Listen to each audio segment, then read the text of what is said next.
to. It's like when I came to Jamaica and I see JLP versus PNP. I like what was black, I kill black, you know. I man couldn't see the stripe. I know I still can't see it, you know. So I'm saying no, those who are Christians and those who are Muslims, them really can't see them blackness. Because it looks as if the religious identity has overpowered their racial identity. Well, it is exactly that. The religion become greater than the race.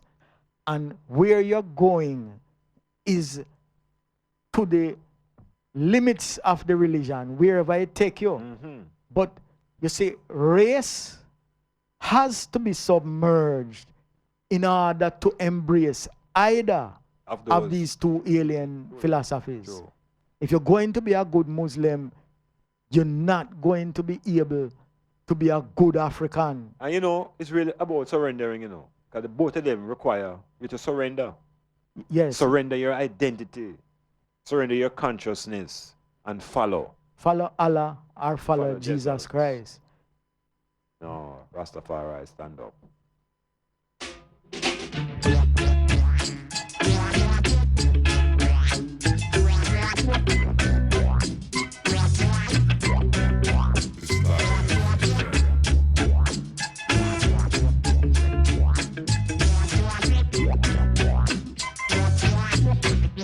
I'm a Nazi, not a trailer. I'm a Rastaman, not a trailer.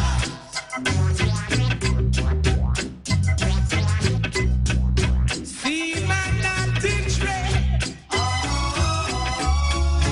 I just let it grow.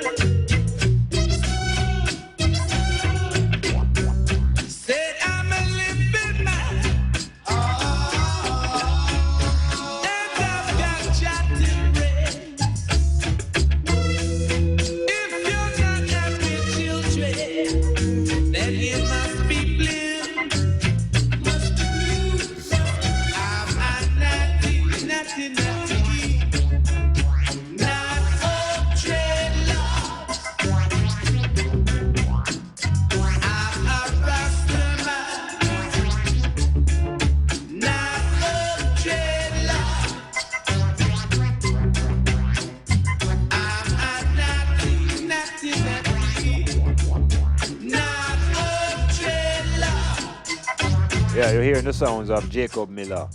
We're going to play some Jacob Miller as we go through the program because as we get into the ganja reform reasoning later on, I want to recognize that Jacob Miller has been a key figure in the world of entertainment and reggae music to promote the use of ganja and the freeing up of ganja coming out of a high middle class structure, what you call brown people society. Jacob Miller disturbed the society and them start saying like what Peter Touch would have said. The two men say the same thing coming from two different social spaces. Met a very untimely death, just like Touch. I am suspicious. But we're continuing within the reasoning about the Muslim and the crusade is taking place on this planet. And the African scenario is very, very serious. It is so serious that it's being ignored by the Western press, because the Western press I was focusing now on Europe. Them are just watching ISIS. ISIS now is the Islamic State of Iraq and Syria. This is a land now, a territory that has been forged in the post-Bin Laden era. Because Bin Laden never have a territory. Them same had a group called Al-Qaeda that had cells all over the place. But the cells are matured into a body. And the body now is a piece of land. A large piece of land controlled by this group. This group now is also defending Islam. They are supposed to be a Muslim organization. No. Them man, you know, they have the attention of the world. And Boko Haram kind of have it second. Because we know, so the Europeans think that this is where the center of the world is. But What do you think about them, brother? What do you think about them, man? First of all, them capture, them give them an acronym that fits an Egyptian queen and a goddess, Isis. People don't even recognize. I don't know if it's strategic that they have called themselves ISIS or they have been given that name by the media. But it sort of diminish the ISIS that I know. What do you think the man them really trying to achieve? Them man in ISIS. Because they've taken on the entire NATO. Them take on America. Where is it? Is it part of the crusade same way? It's the same war, the exact same war. ISIS, you see the Muslim people, Yeah. the Islamic people, the Mohammedans, them do not believe that them can lose a war to the European. Them don't deny that them can lose battle after battle after battle after battle. But you see the final war, Europe against Arabia, them not going to lose it. Them, that is for them plan. Them realize that they've been losing for quite some time.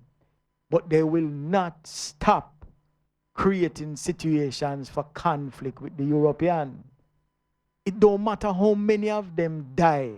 In fact, a part of them strategy of war is to die in the name of Allah. I tell you, no, that's serious cause that. Yeah, there are specific prescriptions that are doled out to the ones who are willing to go and kill themselves. And In the while name of in Allah. the name of Allah. And while doing so, as many of the enemy or as many of the infidels as them can possibly take down. So, as far as they are concerned, if it take 1,000 years or 2,000 or 3,000 years, the war against Europe is not going to stop. But you must notice, you know, this war against Europe is not really a war that is prosecuted in Europe, you know. Europe keep, at the present moment, Europe is keeping the Islamic countries very, very busy in them own backyard. A fight. Well, Mostly. you know that as much as them doing that, there's a bigger war now breaking out in that said place, Europe. Them on the brink of what I call a tribal nuclear war. Yes. So this war now that we spoken about earlier with the ISIS and the religious war, there's a bigger war going on in the European settings now. We're talking about the clash now between Russia and NATO and America and the Ukraine and the bombing that is going on right now as we speak. And the hundreds of thousands of lives that are going on. And you know, say, is that war bigger than the religious war? What do I think? The war we are going on. Yeah, because that war now is a thing where everybody over there nuclear armed, you know. Everybody have nuclear weapons, you know. And it seems as though even deeper than the religious conflict now is a tribal conflict taking place in Europe. Well, look here. You see, the religious war, it might have to take a back seat for a while until the Russians and the North America Treaty Alliance countries work out for them problem. We know that deep one, you know. But the whole truth, you know, you see, in all the wars that Islam and Christianity under European power have fought, none of them has been as brutal or as bitter as the European tribal wars. Hey, you know that that yesterday or day before, the man, is it a celebration? The bombing of Dresden. That I know about that in a World War, or them bring Germany to them knees. Yes. And wipe out over 20,000 people.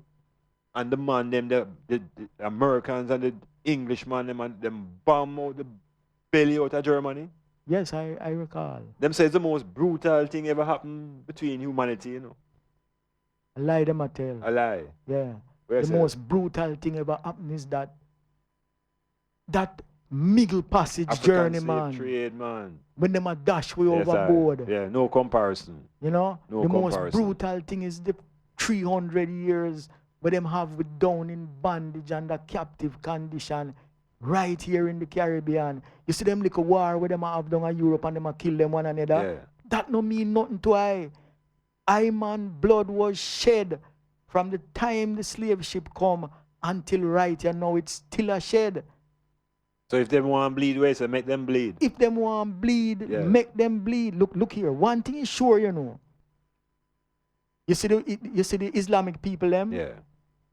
Unlike Africa, up until this point, in this time frame, we have not gone to war with them, you know. Like say Europe at war against one African country or a series of African countries see. united. See. It don't happen yet. But you see Islam fight them. In many theaters of war, Islam has fought them. And Islam has beat them in many theaters of war. So what is happening now is Islam setting up for the war in Europe, you know. Islam engaged them for a whole heap of different battlefront. I man see that Islam doing. Because it's not one Islamic country right now in the throes of war. That is the whole thing, you know. And it seems as if ISIS stimulate all Muslim groups around the world, especially those who are what they call in an oppressed condition. Look here. In China, in Tibet, anyway, if a Muslim community will feel oppressed, ISIS will say, I am here for you. You see the Boko Haram situation in Nigeria. Yeah. Don't think it is not connected to the whole Islamic True. That global push. configuration of war. Yeah. It's not an accident that Boko Haram is so well financed. Funded. Where we think all those millions of dollars coming from in these poor states of Africa? Well, it a come out of the ground, out of the oil money. The oil money, but Yes. it was not African oil. Not necessarily African oil. That me I wonder too. It is more like Islamic oil. Like Arabian oil, I mean. Well, And the man the oil think I found the thing. it's definitely that funding. Because the Boko oil is not Haram. coming from Nigeria directly. You know? You see, Islam want to create strength on quite a few different fronts in a broad manner, so that you see when Europe, right now, America have to be engaged with Islam all over the world, place. True. all over the place. True. You have to watch them left, watch them True. right, and while them doing that, you know, remember them have a war in a them backyard that is raging. And you see a war with Russia is not an easy war It's not a to win. simple war that. No. No. And the man them brutal. And a matter of fact, a white youth in America just shoot 3 Muslim students, you know, Yes. out of revenge. So the war will go to the shores of America. Eventually it will, It you will know. reach there. But I man don't see it reaching until Europe get Explode. a little weaker. Yes. Yes. And it's right now, if as we speak, I think the forces of what we call, let's just say the Muslim forces, they're also in Russia. They're in China. Them there in Ukraine they're too. in Ukraine. They're all over the planet. And I think they are being motivated and stimulated by Islam, wherever Islam rise up. Yes. And these groups, even the group in China that has been oppressed by the Chinese Muslim, them getting an argument now. And them beginning to become a threat to the Chinese government. And the whole world is going through this uprising. But I want to say to the black people and to the Rastafari, where do we stand in all of this? Where do we stand? Where do we stand? One thing is sure, you know.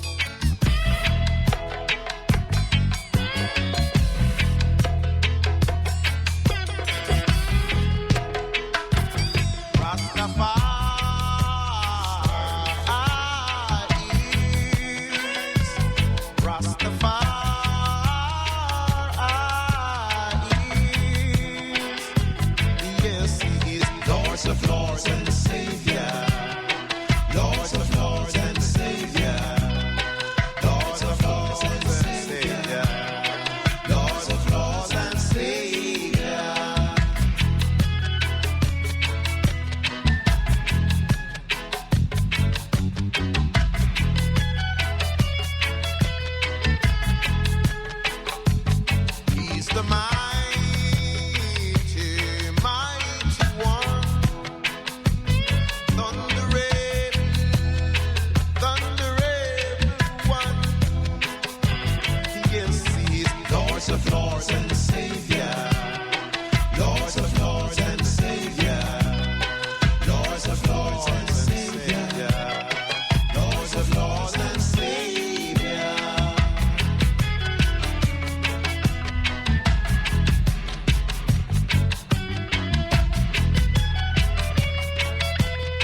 PSC is Lord of Lords. Yes, Rastafari must have a position in this whole global state of affairs. And I can't be just drifting along and reacting to events. We must be proactive, and with a little bit of insight and knowledge, we can begin to plan and to think. Because thinking is part of the liberation process. Makonnen, say, the Russians and the Americans used to be much closer in cooperation in their space adventures. And the way the thing getting out of hand, when you see them beginning to drift apart in scientific relations, we know that it's getting serious. And the point is that from the days of Reagan, the Pope, the Vatican and Washington and London have all conspired to pull down the Soviet Union. And they've succeeded to the point where only Russia is left. Now Russia standing alone, and the aim now is to destroy the Russian structure. This is the Western European strategy. They're working through the Ukraine. Part of Ukraine is Russia. The Europeans say they want one section. Now the country is divided. There's a war on. Nuclear weapons are there. Oil is a part of the struggle. So as African people now looking on from a distance, because we're not really involved in this thing directly. We don't have the buttons to push. We see that Europe is applying more sanctions to the Russians. The Russians are planning to arm the Iranians, that they can attack Saudi Arabia. So it's a high-powered game going on. And I always really want I and I to begin to think it out ourselves. What is the position now of African people? What is the position of the black person? What is Rastafari's position globally as the world undergoes these type of struggles? While we contemplate that, we're looking at something happening a little closer to home now. This is the decriminalization process taking place, Makonnen, around this holy herb. What did I say? The man them say that it is no law that we can travel with less than 2 ounces, and if caught with that, we pay a fine, like a ticket. And there is a much celebration. Is the I celebrating? No Rasta. Oh, you mean? Then and I'm saying you can walk with an ounce of herb now, or you not celebrate that? You never hear what the I say a while ago. Hey. The I say if caught, you have to pay a fine. Yes. So what is the difference between that and the other cart before the law? All right. Now the same cart? No, here all the states say it now. The states say it's different because we ain't corrupt them courthouse anymore. So the collection revenue system now will come more direct. Well, no, that is the whole truth. The whole truth Yes. is that what has happened is that the government of Jamaica has brilliantly intervened into a toothless ganja laws system, because over a period of time the effect of the police and the ganja law system had been eroded. So the police was totally ineffective. The policeman was no longer able to bring in serious revenue into the government coffers through ganja sanctions. Because ganja was being smoked left, right, ganja is being smoked and used in other manners, left, right, and center, throughout the length and breadth of Jamaica. And I'm not talking about by Rasta. I am saying that the majority of Jamaica people is ganja user. Not necessarily smokers, but users. Ganja users. Same. Ganja is used in many different forms. It's used in a cosmetic industry, local. It's used in a cosmetic industry, international. And it is used for smoking. It is used for medicinal purposes in its raw substance, and in it highly processed substance. So what them doing now is to formalize a new ways and means of making money out of ganja by setting up a brand new system of revenue, a brand new revenue flow for the government. Ganja has not been legalized, and there's no intention by the government to legalize ganja. To legalize ganja is synonymous with legalizing, accepting, and embracing Rastafari. That's a serious issue. It also would mean that if them announce publicly that ganja is now legal and is to be viewed as nothing greater or lesser than a draw, a scarcity,